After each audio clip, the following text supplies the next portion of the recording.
Elikkä mä yritin kuvata tänään aamurutiinivideon, mutta se meni vähän pilalle. Joten mä kuvan nyt sitten vastineeksi iltarutiinivideon. Ja niin. Mä oon nyt parhaillaan pistämässä ruokia kuppeihin, mutta ne saa ne ruoat vasta joskus 8-9 välillä. Nyt mä mittaan Pellan ja Pörrin ruoat tänne kuppiin. Ne saa jonkun tän verran Pelloa sitten illalla.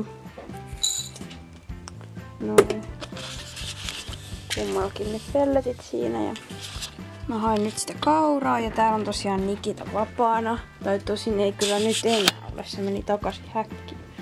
Mutta Nikitalla siis on mahdollisuus tulla ulos. Ja taas se tuli ulos, mutta minä nyt hain kauraa noille kahdelle. Ja mä otan tämmöseen korkillisen verran perkaania.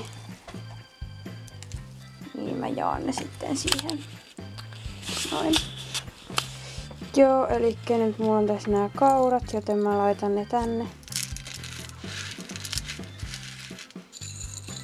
Ja Pellolla tosiaan tässä porkkana, koska mä hypytin tänään niitä, tai osaa.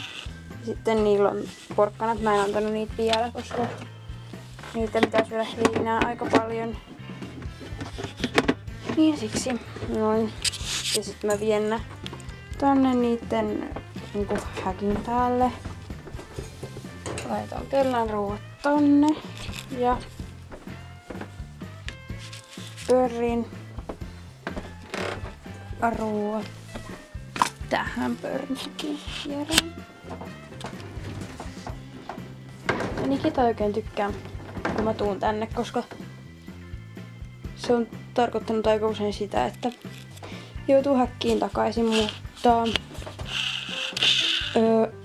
mä en voi pitää Nikitaa ihan koko päivää vapaana, koska mun pitää aina olla kotona ja sisällä, koska Nikita ei ole niin kiltti kuin esimerkiksi Lady, että se pysyisi tällä alueella, vaan se yrittää mennä tuolta jonne kaapin taakse, sitten se pääsee kiusaa Ladyä, kun tossa on nyt tollanen niinku tällainen turva-aita Ladyllä. Ja tosiaan mä mittasin tän huoneen kaneille jo ruuat. Tossa on Ladyn, Zeldan, Nikitan ja Osan. Ja nyt mä ajattelin antaa kaikille kaneille uudet kepit, koska niillä ei oo. Vaikka Nikita nyt kuitenkin sais tuolla, niin mä annan silti, kun se saa täällä vapaan ollessaan syödä, mutta kuten huomaatte, niin hyvin kelpaa nämä oksat silti, vaikka ei ole pihlajaa. Koska niitten ihan ykkösoksalemppari on pihlaja. Se on nyt tää sen alustainen. Näin.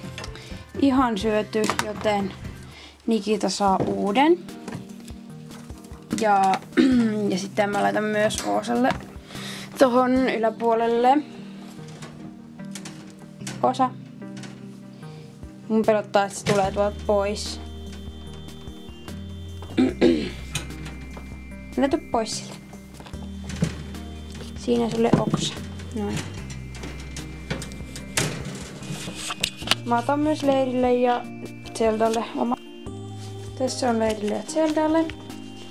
Ja Zeldalle mä annan tän isomman, koska Zelda syö paljon paremmin. Sillä on kyllä tuolla vanhaakin, mutta koska se pureskelee niin nopeasti, niin tossa on sille uusi.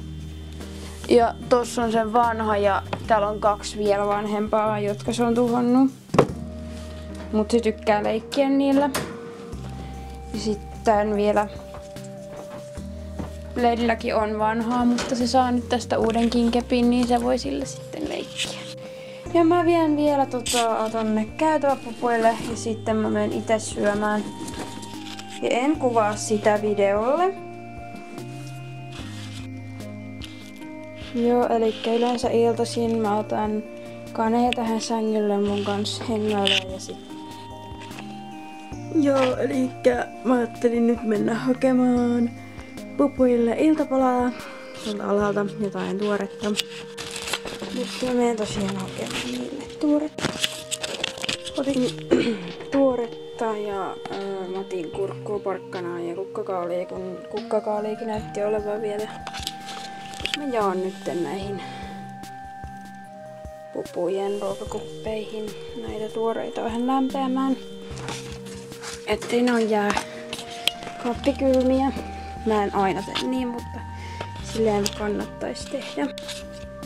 Toi pörrille.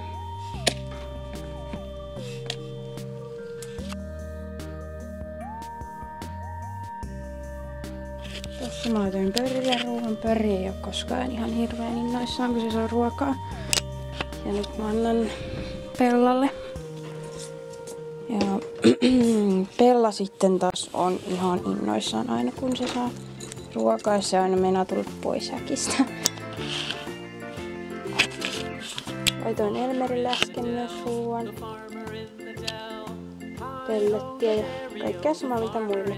Nyt mä yritän saada Nikitan tonne häkkiin. Se voi olla hiukkasen vaikeaa, mutta yritän saada sen mahdollisimman nopeasti sinne, koska sitten, no niin, joskus se menee ja joskus se ei sitten mene lainkaan. Joo, mä laitan nyt häkin kiinni, niin se ottaa siellä nätisti ja nyt mä annan. Noin, nyt kaikki puput tyytyväisinä rouskuttaa ruokaa, mutta mä ajattelin vielä ottaa Oosan hypytettäväksi tänään ehkä, jos mä saan otettua.